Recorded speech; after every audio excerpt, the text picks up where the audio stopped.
Good evening. I would like to call to order the City Council meeting for the City of Wheat Ridge, Colorado for September 11th, 2023. Would you please stand as you were able and join me in the Pledge of Allegiance to the flag? I pledge allegiance to the flag of the United States of America and to the republic for which it stands, one nation under God, indivisible, with liberty and justice for all.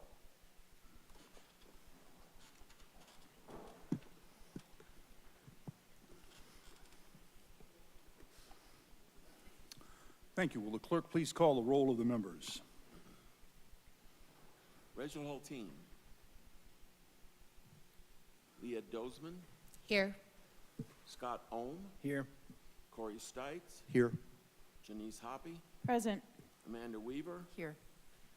And Valerie Nosler-Beck.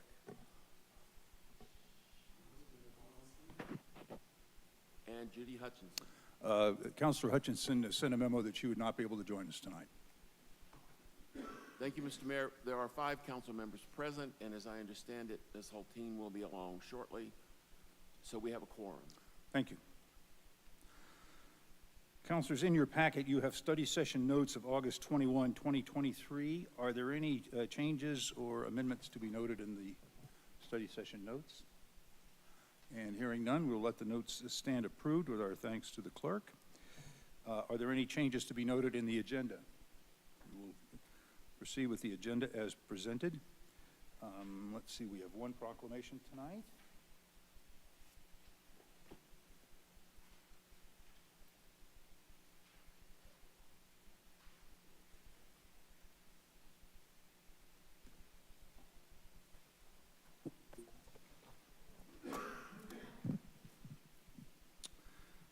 I'm pleased to read a proclamation in support of National Hispanic Heritage Month, September 15th to August 15th, 2023. Whereas Hispanic Americans have contributed greatly to our nation in all areas of science, art, music, sports, education, and public service, and have bravely served their country in large numbers in times of peace, in war, and in every way in our nation's history.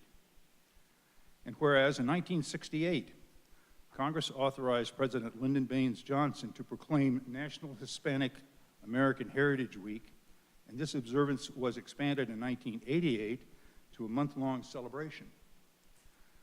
And whereas during this month, Americans celebrate the traditions, ancestry, and unique experiences of those who trace their family background to Spain and Latin American countries. And whereas 21% of Wheat Ridge residents identify Hispanic or Latino. And whereas, throughout our history, Hispanic Americans have enriched the American way of life, and we recognize the millions of Hispanic Americans who love family, hard work, and community have helped unite us as a nation. And whereas, accomplishments made by Hispanic Americans serve as an inspiration to all who seek freedom, opportunity, a new beginning for themselves and their children. Now therefore, be it resolved that I, Bud Starker, and the Wheat Ridge City Council wish to recognize September 15th to October 15th as National Hispanic Heritage Month and encourage residents of Wheat Ridge to celebrate the cultural, professional, educational, and civic contributions of the Hispanic community. Day this 11th day of September, 2023.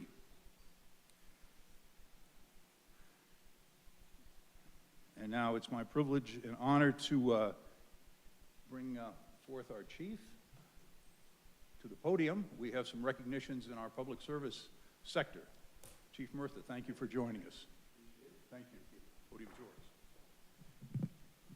Mr. Mayor, Council, thank you for a few moments tonight. As the Chief of Police here in Wheat Ridge, it's always an honor and privilege to get to speak to you. But it's really a moment and a source of pride for me to be able to introduce to you and to show the faces of the people who will be the next group of leaders in the city of Wheat Ridge. Tonight we have an exceptional group of people, and I'd like to introduce them, and I'd like to have them introduce themselves to you so you can put a face with a name. As I was thinking about it before, I thought there's really no specific order. I'm really enthusiastic about every single one of the people that we've convinced and that were convinced that Wheat Ridge is the place for them. I am always amazed at the talent that shows up at our door or that's already exists within our organization. That being said, I'd like to call them up one at a time. I think they've earned that honor of being recognized individually. They put in the work, the time, and the effort to be the leaders that they are today. So first, I'd like to call up our new Public Information Officer, Alex Rose. Alex, if you don't mind coming up here. Before Alex introduces himself, I will just say that Alex came to us from a local TV affiliate. He has certainly all the skills, but when you hire somebody, you're never sure, did I hire the right person? And I don't want to say I'm still not sure. I will say that today, in a conversation that we had, I hope I don't embarrass Alex, I was sitting there with Chief Lorenz, and we were discussing, and Alex came in to discuss why he needed this weekend off, and I thought this story was indicative of somebody from Wheat Ridge that we want on our team. Alex's wife, can I tell the story? Is running a 100-mile marathon this weekend, or this Friday, Thursday or Friday, and Alex is her support team.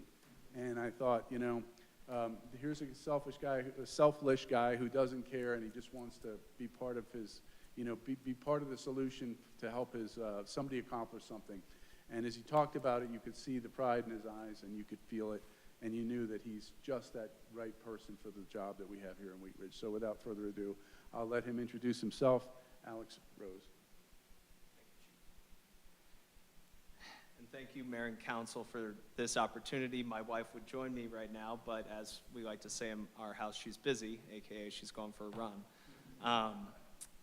You know, I've spent the last decade as a reporter in TV news, and this is a surreal moment for me. I've probably covered about 100 city council meetings. I've never actually participated in one, and so I appreciate this opportunity. My name is Alex Rose. I am privileged to have the position to serve as the Public Information Officer for the Wheat Ridge Police Department.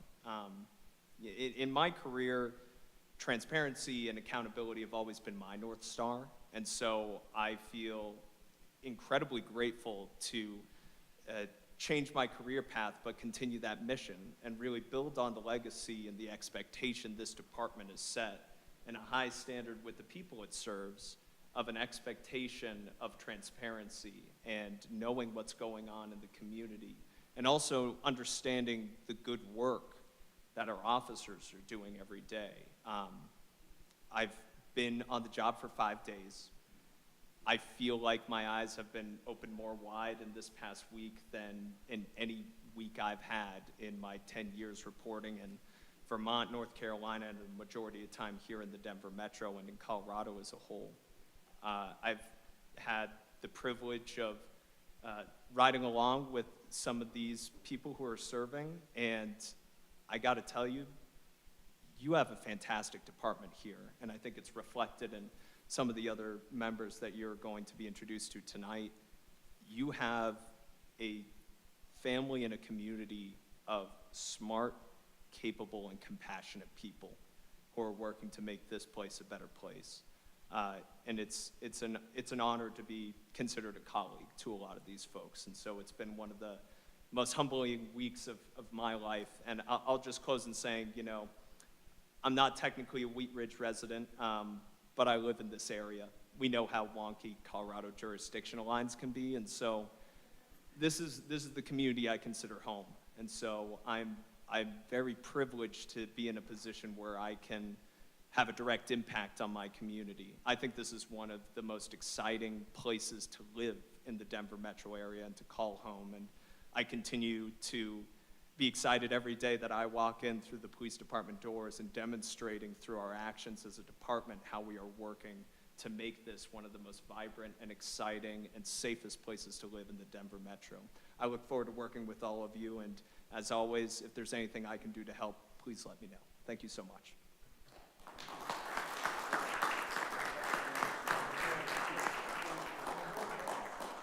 I'm sorry, next if I can call up newly promoted Sergeant Julia Slade. Julia has worked with us for several years and is currently a detective assigned to our detective bureau. Sergeant Slade, if I can call her that, today is her first day as a sergeant, is an exceptional human being, highly qualified, and our go-to person, sometimes my go-to person when I find somebody in the lobby who hasn't been we haven't met their service needs yet. I usually come up and look for Julia. She is a tremendous human being, a tremendous person, and she will be a tremendous leader in the future. I certainly talk all the time about our frontline leadership being the backbone of policing, that being our sergeants out there and a lot of our corporals, and she will be a welcome addition to that group. So without any further ado, I introduce Sergeant Julia Slade.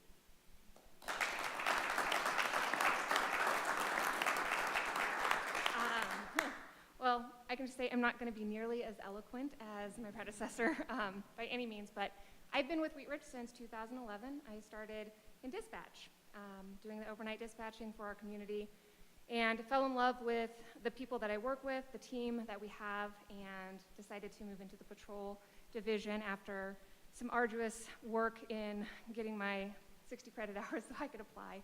And from there, I've been field training officer. As Chief mentioned, I'm also, was now a detective for the Persons Crimes Department, and I'm incredibly excited to be a sergeant. My passion's training. I enjoy training, and I enjoy being able to instill my knowledge and my compassion into those that are under me, so I'm looking forward to having the ability and the time to be able to do that on a more developed level. So. It's wonderful to see you all, and some of you, I recognize your faces. It's good to see you again.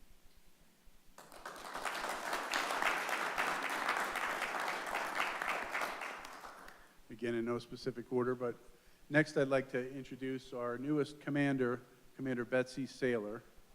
Commander Saylor is currently enrolled in a Northwestern Command School, so she made time out of Northwestern University's Command School to come here tonight because I think it's important that she sees you and you see her.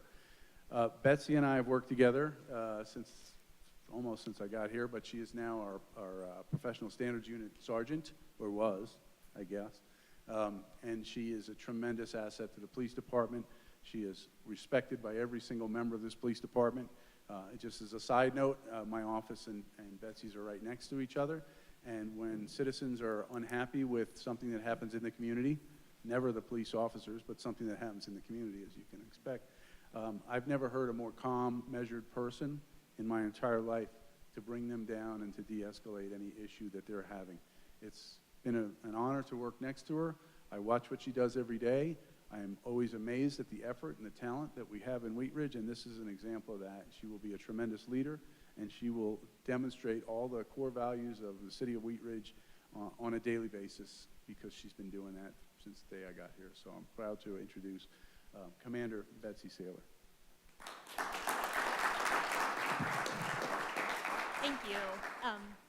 I have had the honor and the privilege of working for the Wheat Ridge Police Department for the past 20 years, and every day has been a blessing. I've learned so much. I've worked along some of the most amazing men and women that have ever served.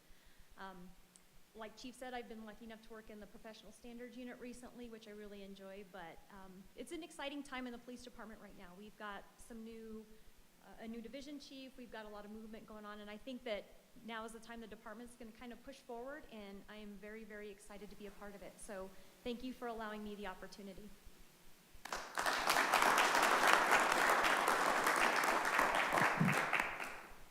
I'll ask Chief Kellogg to come on up here, please. Chief Kellogg, tonight we will be swearing Chief Kellogg in. Chief Kellogg comes to us from the Arvada Police Department. We did a national search for a division chief to replace Chief Guadagnola, who's gone up to Commerce City. And we were lucky enough to find a lot of qualified applicants, but one stood out above the rest. And we were able to convince him, without much convincing, to come over from Arvada. He is a tremendously well-rounded individual, but his attitude and his enthusiasm will just blow you away. His passion for Wheat Ridge will make you a believer. I'm a believer And he certainly has shown from day one that he wants to be here, and I think there's no better testament to his character than his continued efforts to think about how he can make Wheat Ridge a better place, and I hear that from him all the time, every time we talk. So I'm encouraged by that. In Wheat Ridge, at the Wheat Ridge Police Department, we talk about family as one of our individual values or our values in the police department. I would ask your wife, and I forgot her name already, Sean, if you would come up too as we swear in Eric tonight in front of friends and family, and his friends and family are now his police department as well. So that being said, Eric, if you stand right in front of this podium, we'll go ahead and swear you in. If you stand right next to him. Eric, I'd ask you to raise your right hand. Repeat after me. I state your name. I, Eric Keller. Do solemnly swear upon my honor. Do solemnly swear upon my honor. That I will never betray my badge. That I will never betray my integrity. My integrity. My character. Integrity. Or the public's trust. Or the public's trust. I will always strive. I will always strive. To have the courage. To have the courage. To hold others and myself accountable. To hold others and myself for our actions. For our actions. I will uphold. I will uphold the Constitution and laws. The Constitution and laws. Of the United States of America. Of the United States of America. And the state of Colorado. The state of Colorado. And the charter and ordinances. And the charter and ordinances. Of the city of Wheat Ridge. Of the city of Wheat Ridge. I will strive to be responsible. I will strive to be responsible. To all citizens. To all citizens. Of the city. Of the city. And will faithfully perform the duties of police officer. And will faithfully perform the duties of police officer. To the best of my skill and ability. To the best of my skill and ability. Congratulations and welcome to you.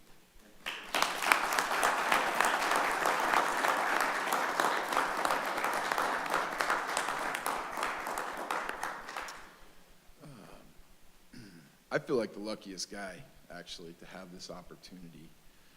I've worked with the Arvada Police Department for 20 years, and consequently, I've been privileged to work on many cases from shootings to accidents with Wheat Ridge detectives, commanders, other division chiefs, and the chief on a few different occasions. And when I saw this opportunity, I just, literally in my letter, it says I was compelled.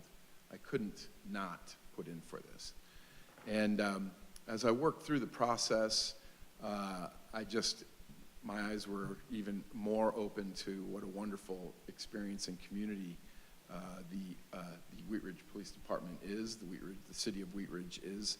And when the job offer came, I was remarkably relieved for the opportunity. So I'm not going to say much more other than just to say thank you. I really do appreciate the opportunity. I look forward to working with all of you and getting to know all of you further. Sir, it's nice to see you. Commander, welcome. Thank you, sir. Thank you, Chief. I appreciate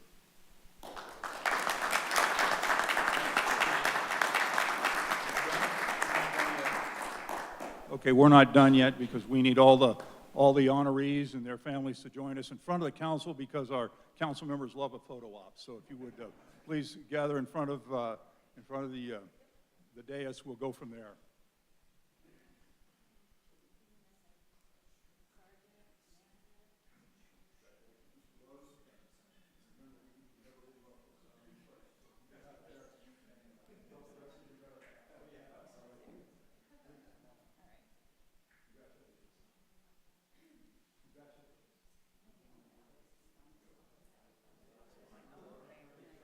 I'll text it to you.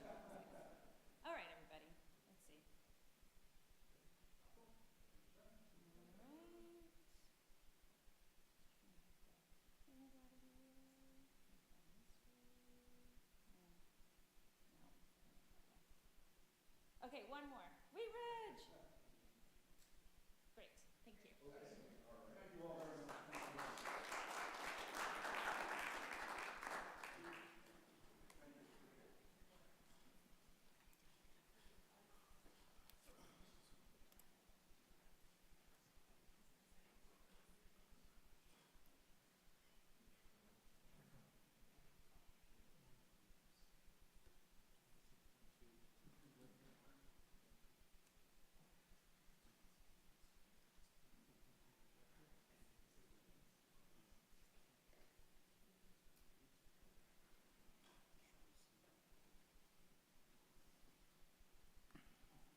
like to go to our public's right to speak.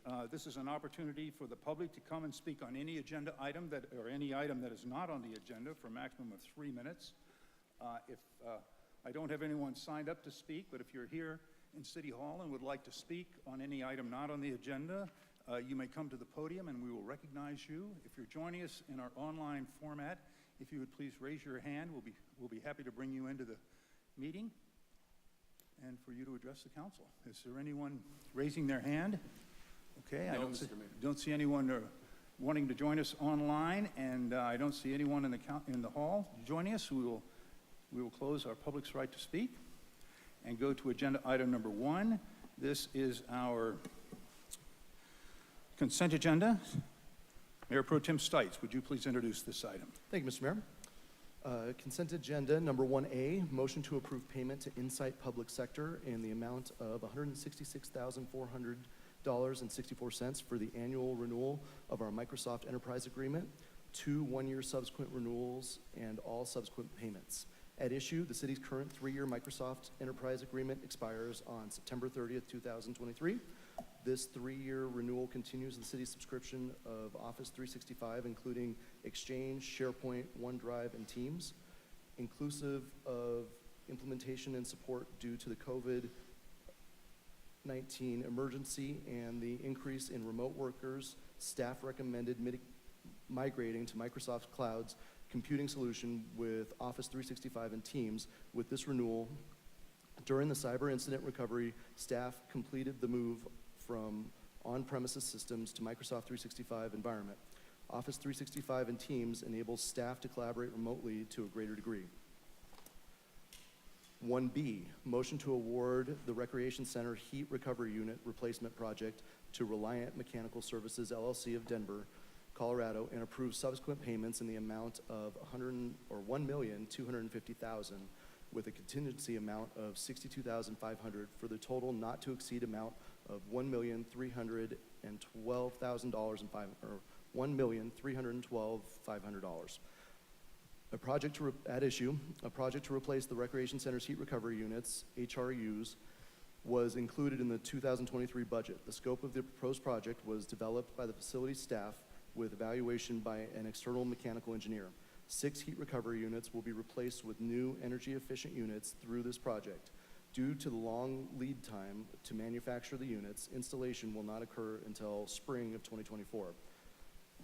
Staff recommends awarding a contract to Reliant Mechanical Services LLC of Denver, Colorado, in the amount of $1,250,000 plus a staff-managed contingency of $62,500 for a total not to exceed $1,312,500.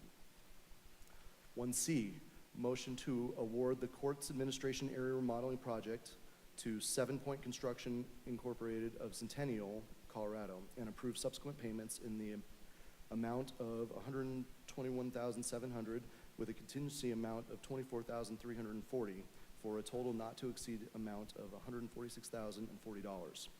At issue, a project to update the court's administrative area was budgeted several years ago. The scope of the proposed project was developed by the facilities staff in conjunction with the court staff. New flooring, painting, and lighting will be installed, as well as modifications to the 2 transaction windows where staff assists patrons to make them more functional and ADA accessible. New office furniture will be provided through a separate contract.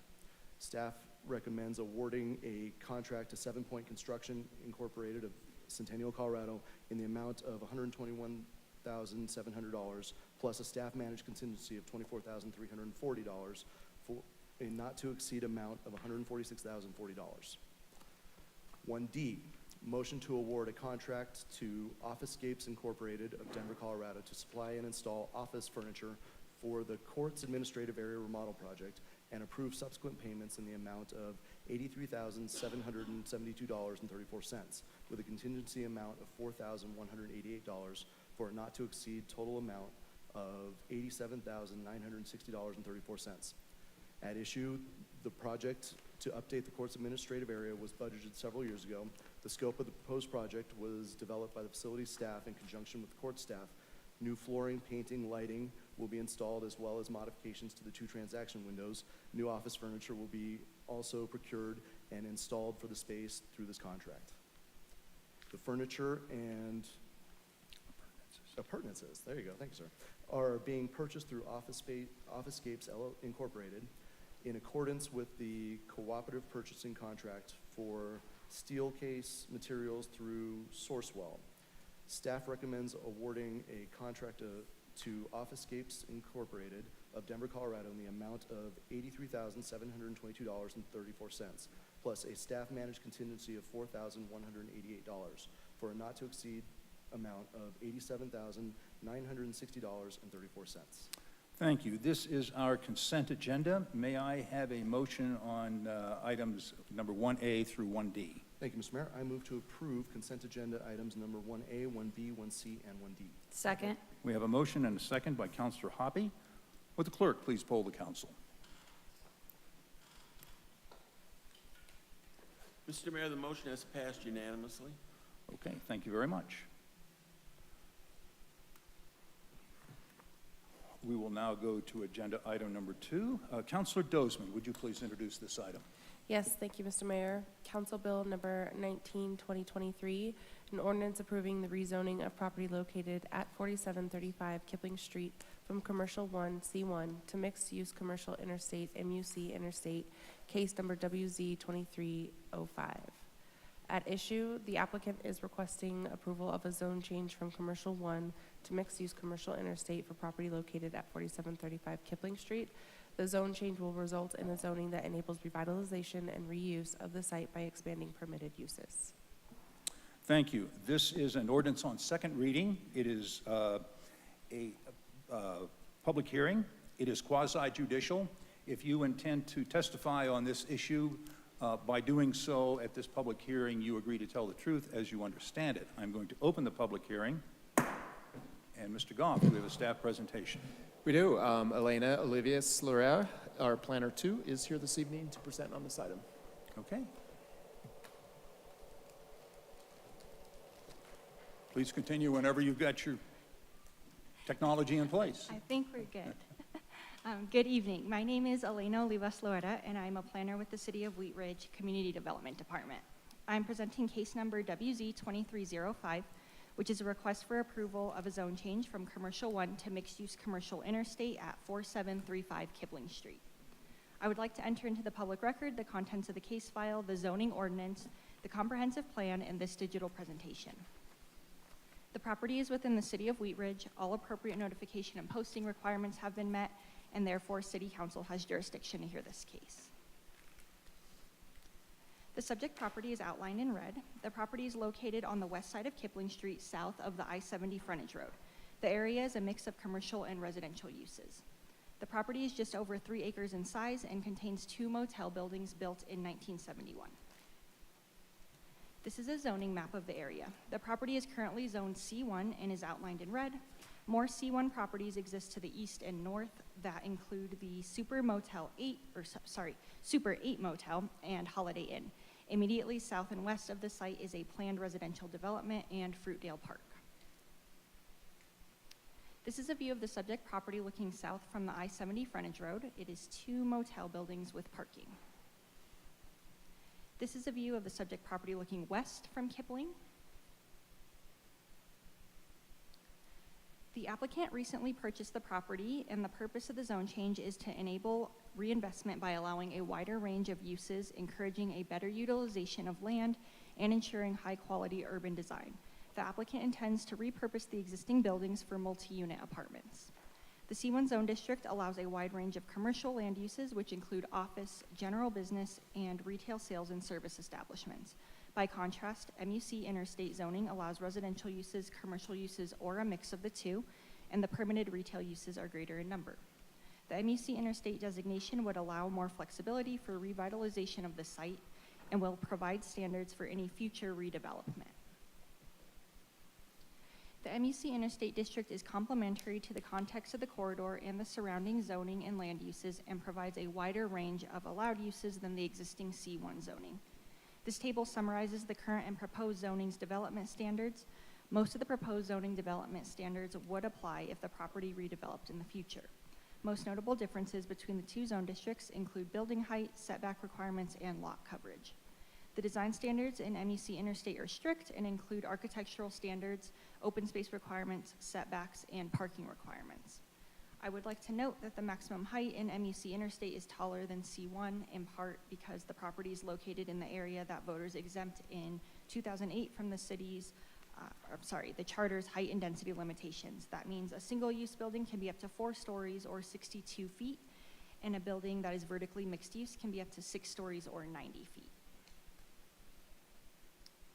As a requirement of the zone change process, a neighborhood meeting was held on April 4th, 2023, in a virtual Zoom meeting setting. 6 individuals attended the meeting and did not have any objections to the zone change. Because Wheat Ridge is not a full-service city, we sent the application on referral to outside agencies, including fire, water, and sanitation, as well as completed an internal review. We did not receive concerns or objections from outside agencies. Before the hearing, the property was posted for 15 days, and letters were sent to property owners and occupants within a 600-foot radius. The Planning Commission recommended approval of the request on July 20th, 2023. Staff received no comments from members of the public prior to this hearing. We use several criteria to evaluate zone change requests, which includes consistency with the comprehensive plan and other applicable plans. Staff believes that the proposed MUC interstate zoning is consistent with the policies and goals in the city's comp plan and the I-70 Kipling Urban Renewal Area Plan. The property is identified as mixed-use commercial within the structure plan, a designation used for existing commercial areas, and which calls for long-term infill and reinvestment. The I-70 Kipling Urban Renewal Area Plan calls for many of the same policies and goals of the city's comp plan, including high-quality architecture and design, the incorporation of new and existing uses in a mixed-use format, and the stabilization of existing neighborhoods. The mixed-use commercial interstate zoning designation is appropriate for the subject property, allowing the existing land to become conforming and enabling the possibility of future redevelopment, which aligns with the city's adopted goals and policies. Ultimately, staff is recommending approval of the request for the following reasons. Based on the character and land use patterns of the area, the MUC Interstate Zone District in this area is more appropriate than C1 in terms of allowed uses for the property. For that reason, the zone change should not have an adverse effect on the surrounding area. Staff finds the zone change to MUC Interstate is supported by the city's comprehensive plan and the I-70 Kipling Urban Renewal Area Plan, specifically the quality for high-quality architecture and design, the stabilization of existing neighborhoods, and reinvestment in aging commercial properties. This zone change request supports the comprehensive plan by enabling investment in the property and by aligning the zoning with the city's mixed-use goals for this corridor. That concludes my presentation. Thank you. Thank you very much. I'd like to welcome Councilor Hulteen, who's been able to join us. Thank you for coming tonight. Before I open this to questions from council, I would like to open this to the public to speak on this issue. I don't have anyone signed up to speak, but if you are here in the hall and have not signed up, you may do so now, or you may come to the podium now and ask questions. And if there's anybody joining us online, if you would please raise your hand, we're happy to bring you into the meeting. Oh, excuse me, Mr. Dahl, I didn't see your hand go up there. Thank you. I appreciate being able to interrupt only to clarify the role of Councilmember Hulteen, who arrived during the staff presentation. It's a quasi-judicial matter, of course, and the council members need to be fully informed to be able to deliberate and vote. However, as I perceive it, it's likely that Councilmember Hulteen has previously read the staff report, and that, in my opinion, will suffice for her having missed only a portion of the staff report. She's here for the rest of the hearing. So if I can make a brief record to confirm with Councilmember Hulteen that she has done that, then we can confirm that she can participate in the deliberation and vote on this matter. Councilmember Hulteen, is it true that you have read the staff report for this particular agenda item? Yes, thank you, Mr. Dahl. I have read the packet for tonight, Great. including this agenda item. And do you feel you're prepared, based upon that and whatever additional testimony is offered, to render a fair decision on the matter? I do. Excellent. With that record made, Councilmember Hulteen can participate fully in the rest of the matter. Thank you very much, Mr. Dahl. And in that regard, I'm going to open this up to questions from council. So if Councilor Hulteen has any questions, she may ask them at this time, or any other councilors. Are there questions of staff on this item? Councilor Ohm. Thank you, Mayor. I just have one question. With this particular property, is there any future widening or improvements in regards to like CDOT? Yeah, so staff has had many conversations with CDOT, and we can't get a straight answer from them. There's no funding in place for the very talked about CDOT interchange project. So staff felt comfortable moving the applicant forward with the rezone. We don't want to preclude anybody from being able to develop their private property. So since we don't have anything set in stone, we felt comfortable moving them forward with this. Thank you. And Mr. Mayor, Yes. Maria DeAndrea may be able to add a little bit more light to that. Okay, Director DeAndrea. Yes, thank you. We have been in communication with CDOT regarding the interchange. What they're looking to potentially do is some interim improvements to improve safety. So while that doesn't necessarily hinder this process at all, that is something that we're discussing with them. But as Elena stated, there is no long-term plan right now to move forward with the full interchange project. Thank you. Any additional questions from council? Before I close the public hearing, seeing none, I'm going to close the public hearing, and Councilor Dozeman, a motion is in order. I move to approve Council Bill number 19, 2023, an ordinance approving the rezoning of property located at 4735 Kipling Street from Commercial 1 to Mixed-Use Commercial Interstate on second reading, order it published, and that it takes effect 15 days after final publication. Second. We have a motion and a second by Councilor Ohm. Is there discussion on the motion? Councilor Dozeman. Thank you, Mr. Mayor. I'm very happy to support this. I think it will be a great reuse for that area that has been very problematic for District 4. And so I'm going to support this, and gladly so. Thank you. Thank you very much. Additional discussion on the motion? Seeing none, will the clerk please poll the council?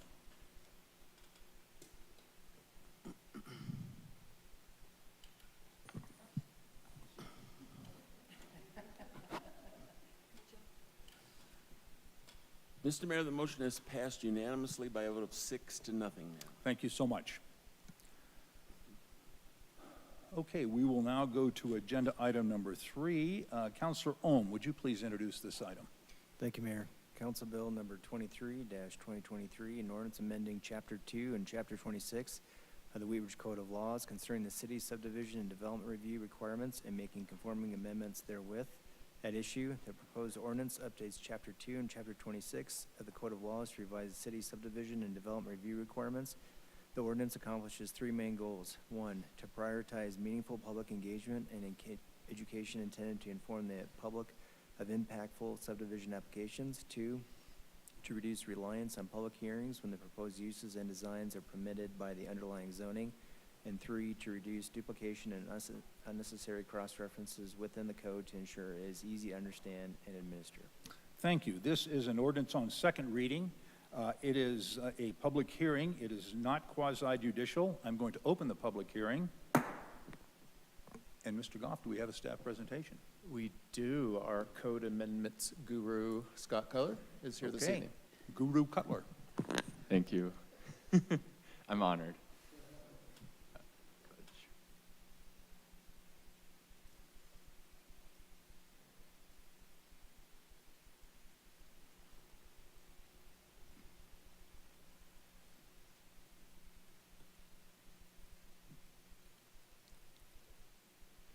All right, thank you, everyone. My name is Scott Cutler, Senior Planner at the City of Wheat Ridge, and I'm presenting this case number ZOA 2308, which is a code amendment regarding our subdivision and development review requirements. There we go.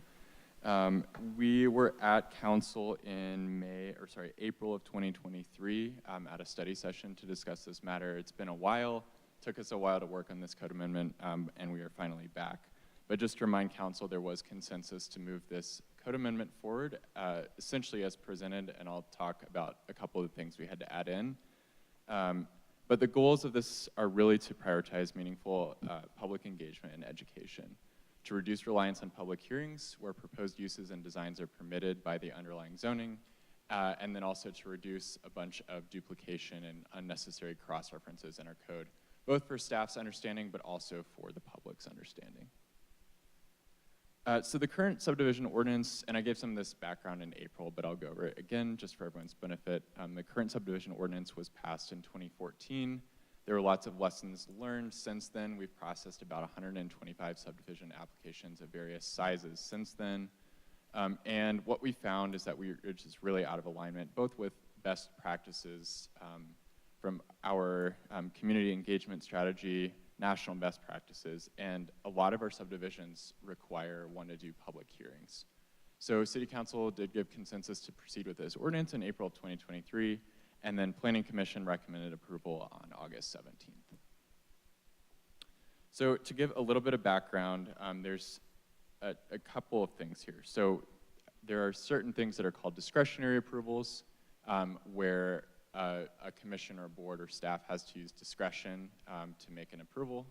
And then there's non-discretionary approvals, which are really a set of guidelines that it either meets it or it doesn't meet it.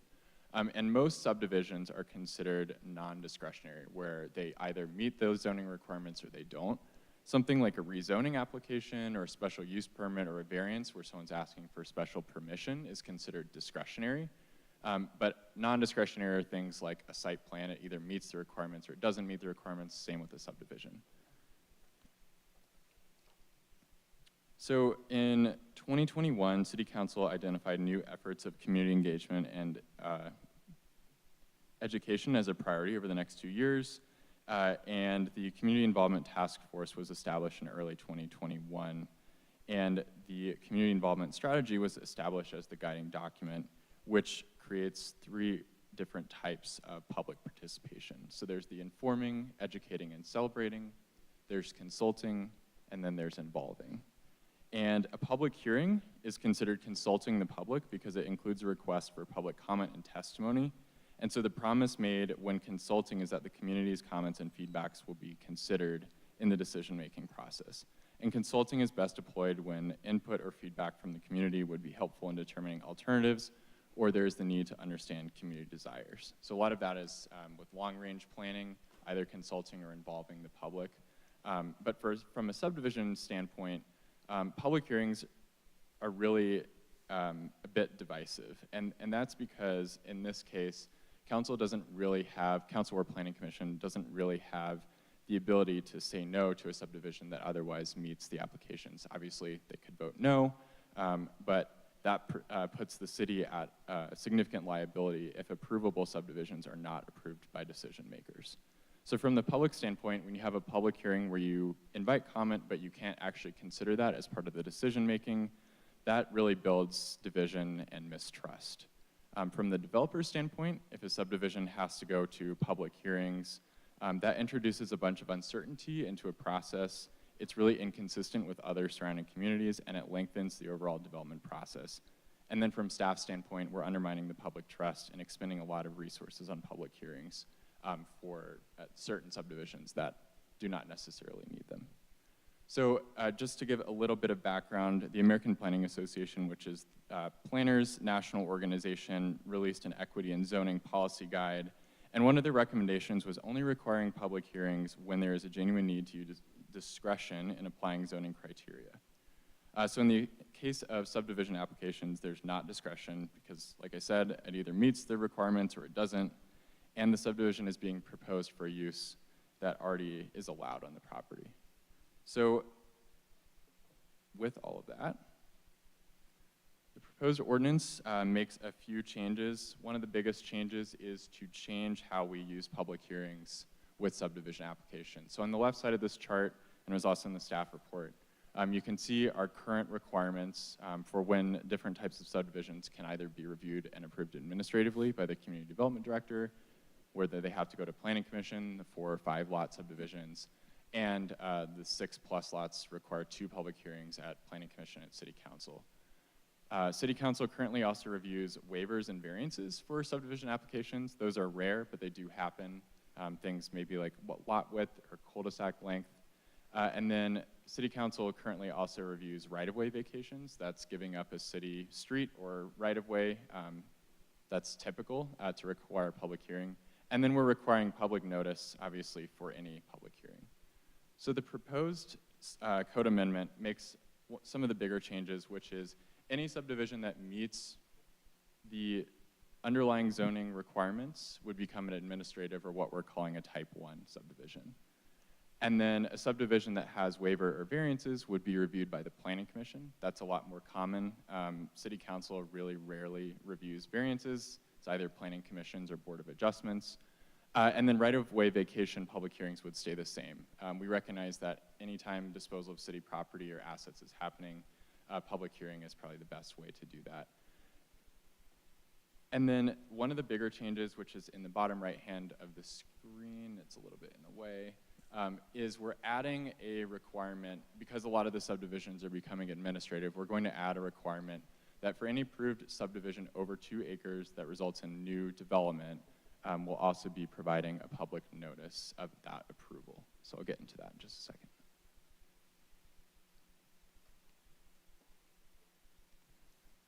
So the public notice will be required upon approval of subdivisions over 2 acres. And at the study session, we landed on 2 acres. We provided some options and landed on 2 acres. This is about half a block, or a little bit less than half of a block in the city. And we recognize that subdivisions of this size are going to be a lot more impactful. So this is why we're proposing that 2-acre threshold. 600-foot radius, like everywhere else in the city, same as other land use cases. And the letter would include a description of the approved subdivision, zone district information, construction hours, permit requirements. And it's really meant to inform the public with balanced, accurate, and objective information. So this is the inform category. We're not inviting feedback on this, but we're rather saying this is what's happening, this is why it's happening, and this is what you can expect. And we're still working on that language. We want to make sure it's as easy to understand as possible. The proposed ordinance also makes a few more changes that weren't discussed as much in the study session, but after consulting with our city attorney, we found that a lot of this is really necessary. There are a lot of sections in the code that are duplicated multiple times. We have a review process chart in the code, and we weren't really relying on that, but that's really a one-stop shop for knowing if you're applying for this type of application, what process do you need to go through, and then what are your appeal rights as well. And presently, that's all over the code, really hard to find, and what we're doing is essentially moving all of that into this table so it's a place for everyone to consult at the same time. And then lastly, one of the other things that we needed to do was clean up Chapter 2, not Chapter 26, the zoning code, but a different chapter that describes the responsibilities of the Planning Commission, but those responsibilities are also described in Chapter 26, and we don't need those duplicated multiple times. So with that, we are recommending approval of this ordinance, and I'm happy to answer any questions. Thanks. Okay, thank you very much. Before we go to questions from council, I would like to invite the public to speak on this item. If you, I don't have anyone signed up to speak at this time, but if you are here in City Hall, you may come to the podium and speak to council on this. If you're joining us online, you may raise your hand, and we're happy to bring you into the meeting to talk about this issue. Mr. Clerk, do we have anyone raising their hand online? We do. I have recognized a person who has listed their name as Along Stratus. Okay. CT. If that person would please unmute yourself, and if you would please give us your first name and your last name, if you would please spell your last name for the record, and give us an address, you'll be able to address the council for 3 minutes.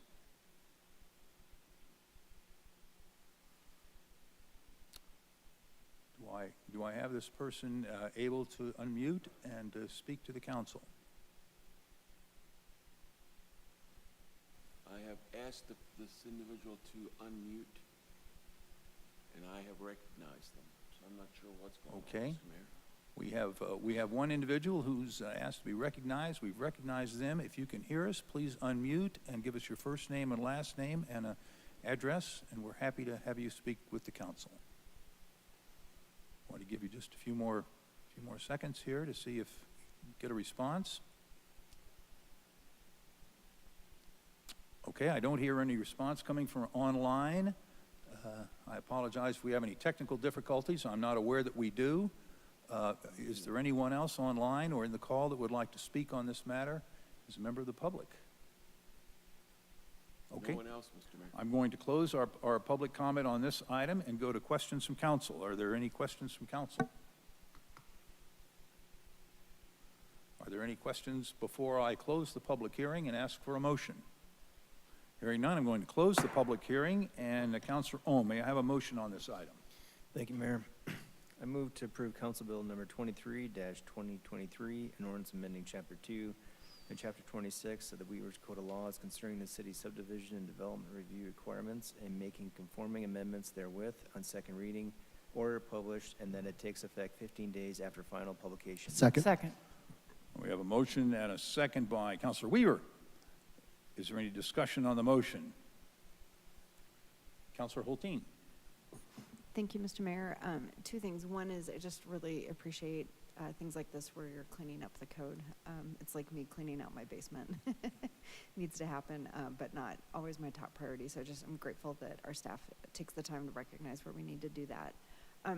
A second thing just came up that's a little bit tangential, but seems appropriate to bring up. One of the things you're mentioning in here is keeping with the 600-foot notice that we have adopted in the last couple of years. And I've had a couple of constituents in the last couple of months, bring up to me that they haven't received notification when in fact they've been in the notification boundary. And we've heard that other times. And I'm wondering if the city has thought about maybe having a special envelope for when they mail those letters so that it doesn't look as much like all the other envelopes, but maybe has like a thing on the front saying that it's official notice or something that would catch the attention of people to notify them that what's in there is something that they should open and pay attention to. I mean, we can't babysit everybody, but my son's getting ready to go to college and my mailbox is just stacked with a bunch of stuff every day that looks kind of the same. So anyway, I don't know if that's something we've thought about, but as part of our notifications, that might be helpful to have the envelope sort of stand out a little bit as an important and not just a regular city mailing. Thank you. Thank you. Mayor Pro Tem Stites. Thank you, Mr. Mayor. And I want to commend the staff as well for being proactive and looking to clean up codes where we can and make things easier and better for our citizens. So thank you to our staff. And, I had a discussion with somebody in District 3 who lives kind of near the new development at 32nd and Kipling this past week, and he was a little upset with me because he was under the impression that I voted to rezone that property and kind of a long discussion. There and around, we never voted to rezone that property, right? But there was a public hearing, and there was, I believe, an 8-0 or 7-0 vote, and so a lot of those neighbors believed that property was rezoned when in fact it was used by right, R1, state R1, and that's been the same for several other properties, along 38th Avenue that were mixed use, stayed mixed use, but we had to have a public hearing, which created a lot of division. So I think that this helps inform the public without giving them the impression that council can vote how they want to because you're voting on a specific set of criteria. So I really want to commend staff for doing this and for council for continuing to push things like this forward to make everything cleaner and better for our citizens. So thank you. Thank you. Councilor Weaver. I agree with both of the comments that have been said, and I really like the idea of Ms. Hulteen's of putting something on the envelope, kind of like the sign that says notice to public, or just because that does get people's, I'm always amazed that if there is a notice in front of the farm that people actually, I hope they're not stopping in the middle of 38th, but they're reading it because of that very specific signage. So maybe we can use that. Thanks. Thank you. And thank you to staff for all of this. Any additional discussion on the motion? Seeing none, will the clerk please poll the council?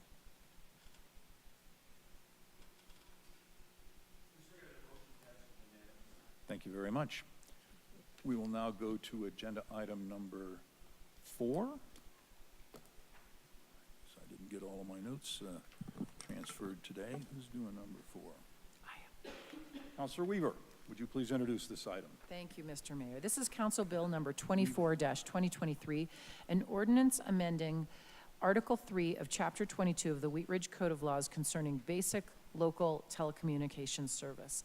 At issue, the city's code regarding the taxation of basic local telecommunications services requires revision. The current code is based on a false premise that Lumen, formerly US West, Quest, and CenturyLink, is still the primary provider of telephone lines in the city. Based on this premise, competitors are charged at a per-line rate computed from Lumen's number of lines and the flat occupation tax paid by Lumen per ordinance from 1997 To 1970, yeah. to 1972.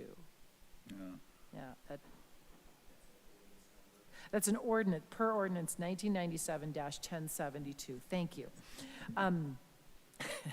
Due to the rapid decline of landlines provided by Lumen, the per-line charge to other providers has risen substantially. Furthermore, the current code is confusing as to how cellular lines are treated from a taxation perspective. The types and means of deliveries of telecommunication services has evolved significantly since the city enacted its telecommunication occupation tax code in 1997. The current code does not reflect the status of the telecommunications industry, nor is it consistent with Wheat Ridge's municipal neighbors. Staff recommends an update to the tax code to ensure equity, simplicity, revenue preservation, and ease of administration for both telecommunication providers and city staff. Thank you. This is an ordinance on first reading to set the date, time, and location for a public hearing. Councilor Weaver, may I have a motion on this item? You may. I move to approve Council Bill number 24-23, an ordinance amending Article 3 of Chapter 22 of the Wheat Ridge Code of Laws concerning basic local telecommunications service on first reading, order it published, public hearing set for Monday, September 25th, 2023 at 6:30 p.m. as a virtual meeting and in City Council chambers, and that it take effect upon adoption and signature by the mayor and city clerk as permitted by Section 5.11 of the Charter. Second. We have a motion and a second by Mayor Pro Tem Stites. Would the clerk please poll the council?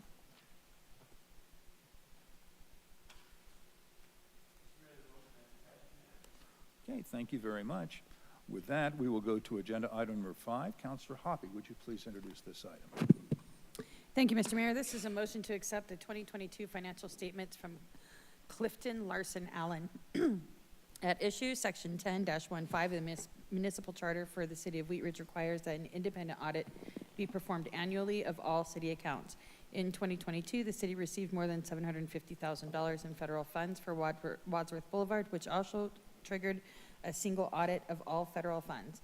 The CPA firm Clifton Larson Allen, CLA, performed both the city and federal audits of the city's financial statements for the year end December 31st, 2022. Once again, this year, the city received an unqualified opinion indicating that the city's financial statements are fairly and appropriately presented. A representative from CLA will be at the September 11th, 2023 City Council meeting to present the 2022 financial statements to council for acceptance. Thank you. This will be a motion of the council. It is not quasi-judicial. Mr. Goff, do we have a staff presentation on this? We do. I'll turn it over to Allison to introduce our representative from CLA. Also named Allison. Hi, Mayor and Council, thanks so much for having us here this evening. I'm so happy to be here with Allison Slife from Clifton Larson Allen. You've met Allison before. And online, Mr. Clerk, if we could promote Mark Colvin, please, as a panelist. Our finance manager, Mark, is also here should you have any questions, but I'll turn it over to Ms. Slife. Thanks, Allison, for being here this evening. Great, thank you so much, and thanks for having me this evening, and I'm excited to present the results of the audit. Obviously, it's been some time since you closed your fiscal year 22, but it does take a long while to get it to the place we're at now, and happy to present the results tonight. Certainly able to address any questions that council might have or any comments from management, as well as Mark, who I know is online as well. So just to cover some of the highlights, I know already that was discussed just in the introduction of this section, but the financial statements, which this is kind of what it looks like hard copy, but you should have an electronic version in front of you. Really the most important part of this was covered was our ultimate audit opinion, which is labeled page 1 of the hard copy, our independent auditor's report. So that is our ultimate report over the financial statements for the city for the year ended December 31st, 2022. So really the most important section is the second paragraph of that opinion, where it does talk about having that unmodified or clean opinion. which is the best opinion that an entity can receive. So we did want to congratulate the city again on achieving that this year. There's a lot that goes into it and a lot of work to get to the point we're at now. So did want to thank certainly management and everyone involved across the city to be able to bring that collective effort forward. So did want to just touch on that real quickly with our independent auditor's report. One other item I just wanted to mention too, right after that, starting on hard copy page 5 of the financial statements, is management discussion and analysis, or MD&A is the acronym there. So that's just a good, 5-6 page summary of what happened from year over year. So if you're looking for a pretty quick summary, this is a comparative, kind of comparing 21 to 22. Obviously, almost 9 months have passed at this point, so won't spend a lot of time on the numbers, but it is a good summary of kind of how the financial statements flow, how governments present financial statements. So just wanted to mention that section there. And then right after that section is really the heart of the financial statements, which is the statement of net position, page 16, hard copy of that financial statement document. And that's really the all-in look of the city, really the only time you get to see everything shown from a city perspective, all of the long-term assets, all of the debt, all of the related activity there. So just wanted to point that out because that is a bit of a unique way to look at it, is really in these audited financial statements every year. More what you're used to seeing more month to month is more on a current basis. This is the time that is shown from a long-term basis. So like I said, kind of capital assets and debt activities is really the biggest difference there. Otherwise, in the financial statements, there's a lot of pages of footnotes as well that do follow the financial statements themselves, kind of the story behind the numbers. So if there's something curious you're about or some major aspect of the city's accounting policies, that's all disclosed within the financials. At the very back, I did want to just touch on that. It was mentioned that the city did go through a single audit again this past year, and what that means is when governments or nonprofits receive $750,000 or more of federal funding, they have to go through a single audit. So that's really an additional audit on top of the annual financial audit. It's a deep dive into compliance of federal programs as well as internal controls over those federal programs. So what we do is get a listing of your federal awards, federal expenditures, and then have to go through a risk assessment to determine what programs are up for audit. Usually those are the largest programs have to be audited every third year. So for you all, that is listed kind of at the very back of that financial statement packet. Page 71 kind of lists the summary of those overall results. This past year we did, as you all are well aware, did still have the impact of COVID-19, a lot of the pandemic funding that occurred. And so we did audit the COVID-19 coronavirus state and local fiscal recovery funds under ARPA, as you probably know that name. So we did audit that this past year. So just wanted to mention that, as that's kind of an additional procedure that the city had to go through because they did have a certain level of spending. At the very back of the financials also highlights any findings that we did have, and so this past year we did have one financial statement finding that is highlighted on page 72, hard copy. It was related to the financial statements of the city. It was an adjustment to how investments are reported in terms of one of the activities there. It was corrected, so the financial statements you see in front of you are correct. Management agreed to that adjustment, but it was big enough of a dollar amount that did require an audit adjustment. So there's a corrective action plan that management put together of how to remedy that going forward.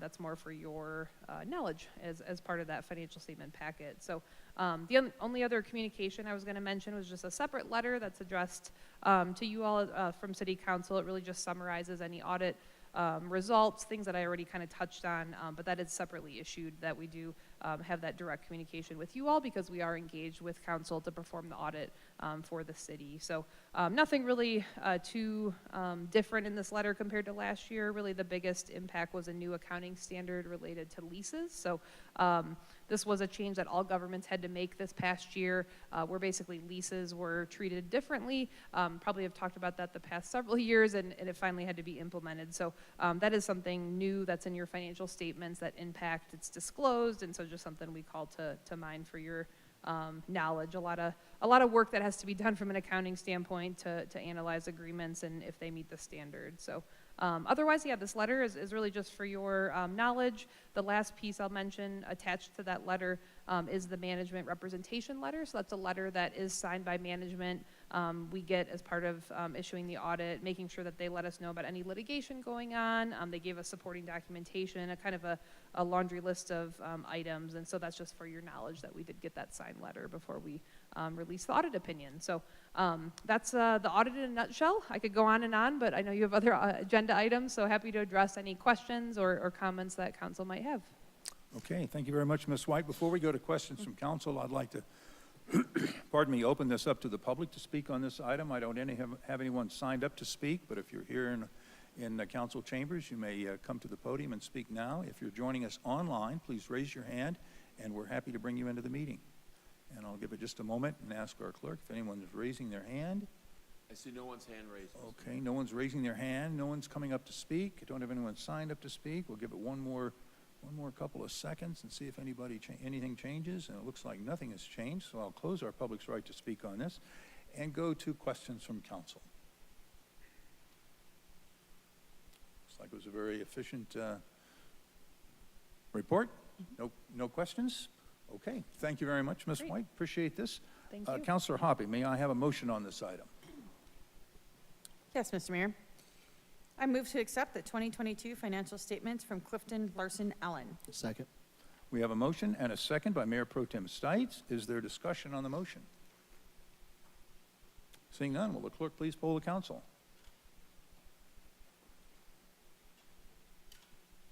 Mr. Mayor, the motion passes unanimously. Okay, thank you very much. That concludes our agenda items. I would like to now go to City Manager's Matters. Mr. Goff. Thank you, Mr. Mayor. Just briefly, as a reminder to council and the public, we do have a public hearing on the 2024 budget. Got to keep our years straight here. Not a public hearing, but a study session next Monday to go over the budget. So we do encourage any public to come and provide comments. The budget is available online in the city clerk's office, at the library. Happy to answer any questions. I encourage council, if you have any questions before next Monday, to get with Ally or myself. And we look forward to presenting the budget to you next Monday. Thank you. Very expeditious. City Attorney's Matters, Mr. Dahl. Nothing tonight, thank you. Even quicker, yes, thank you. Let's see, Elected Officials Matters. I'll start with our clerk, Kirkpatrick. Thank you, Mr. Mayor. Nothing this evening. Okay, thank you very much. We'll go with Councilor Holteen. Thank you, Mr. Mayor. I've got Happiness Gardens report.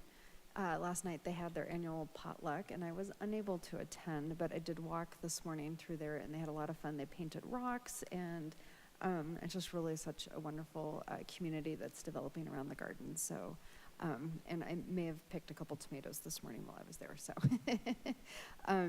then I couldn't go because we had our annual block party at the same time as our 11th annual, and I was just so impressed with how many new kids we had. It was like we had an entire soccer team that was playing around, and it was a lot of fun. And we had a lot of new people who showed up, and they just really loved connecting with neighbors who'd lived there a long time, and lots of stories, and we huddled under tents. So I was just reminded this weekend of what a great community we have here in the city, and it happens because a lot of us keep showing up. So just kudos to everyone who keeps showing up.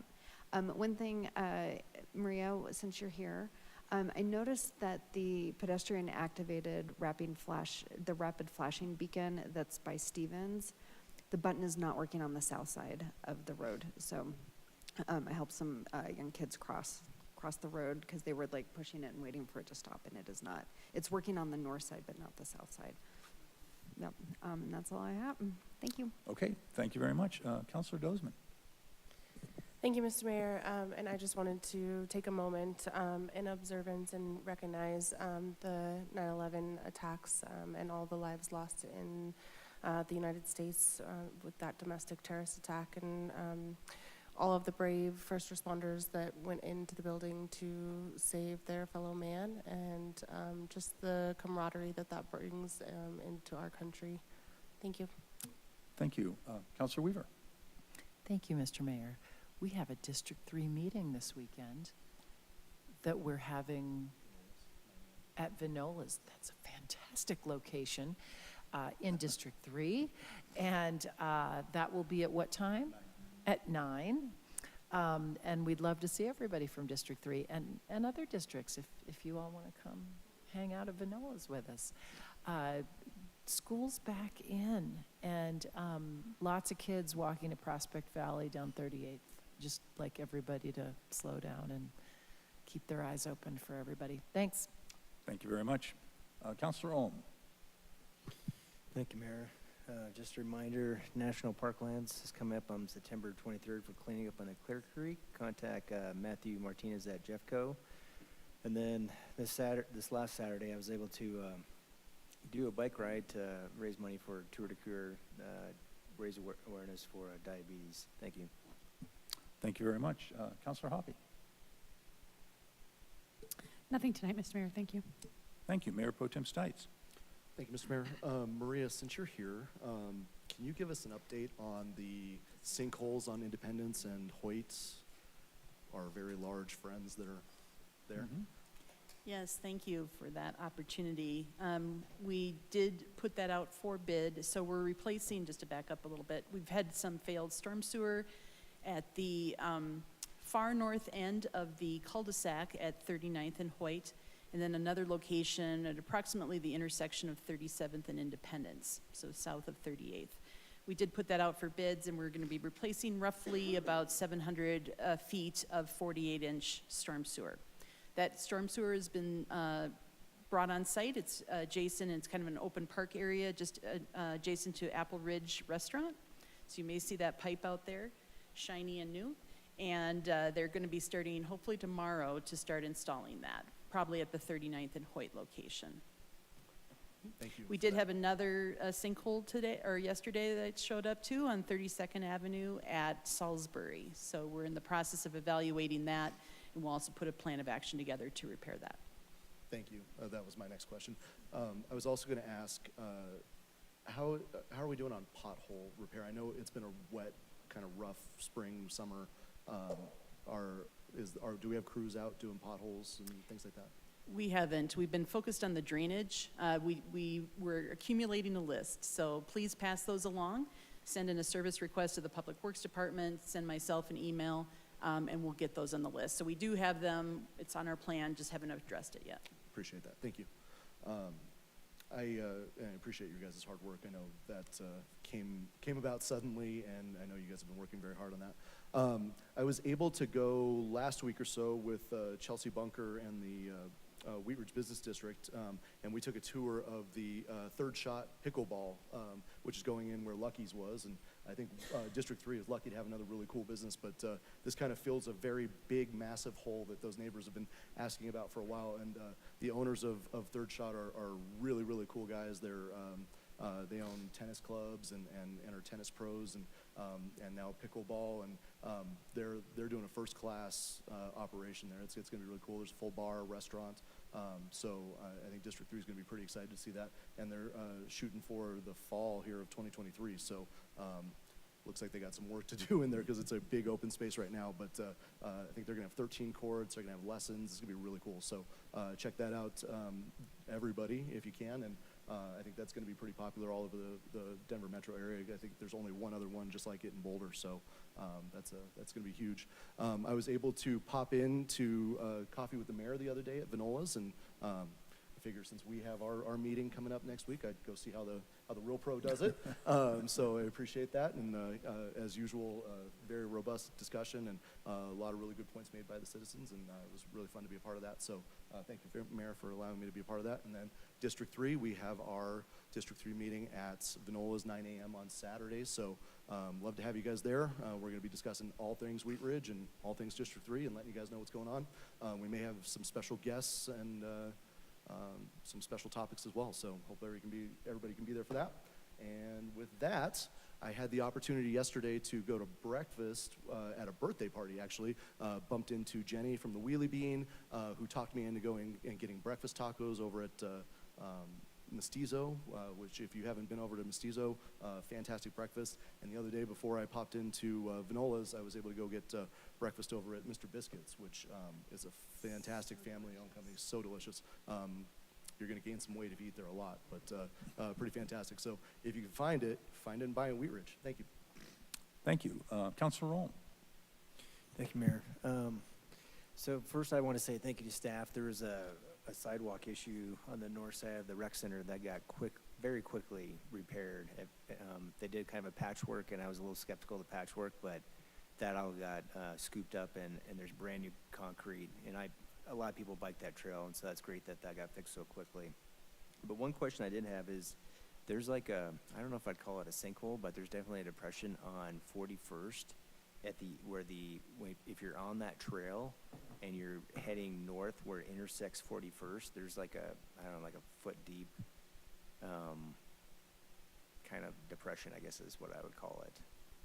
Do you call that, Patrick? I don't know the exact location, but we'll check with staff. 41st and on the trail or the road? It's on the road. It's on the road. West of Kipling. West of Kipling, okay. On 41st, but it's Gotcha. it's kind of like right when you kind of come off that Clear Creek Sure. path. Okay. And you kind of go on the road. It's right there. We'll check it out. Okay. Thank you. Thank you.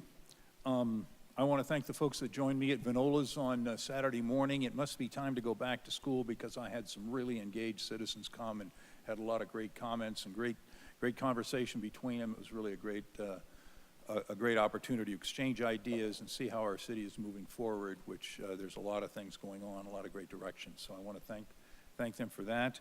I want to recognize 9/11, an attack on our country, whether internal or external, is very, very serious, and I hope that we all respond to our civic engagements and civic responsibilities to keep our cities and towns and country safe. So thanks to the brave people who worked 22 years ago, I think, to assist the folks that were damaged in that attack. I don't believe have any more business to come before us. I think we have a study session here next week. So I think we're discussing the budget next week. All right. So anyway, stay tuned for that. School is back in session, but there's good weather, and our children are out playing and enjoying themselves. So please drive safely and carefully through our city. Be safe. Go home tonight, and we look forward to having you back. So with that, we will stand adjourned.